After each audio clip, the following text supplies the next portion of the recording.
ច្រើនណាស់គាត់អានេះខ្លាចអូ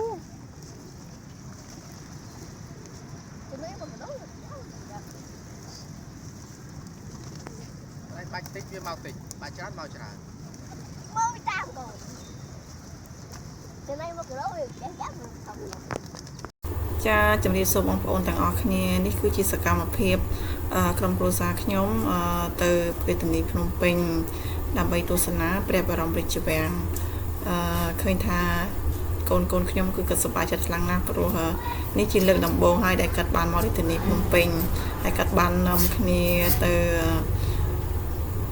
ពួកយើងបាននាំគ្នាទៅព្រះបរមរាជវាំងហើយកូនខ្ញុំគាត់បានទិញពោតហ្នឹង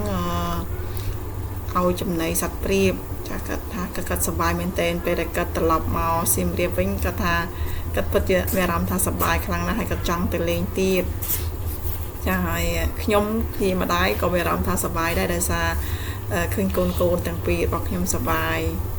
ហើយកូនមានអារម្មណ៍យ៉ាងម៉េចដែរកូនចា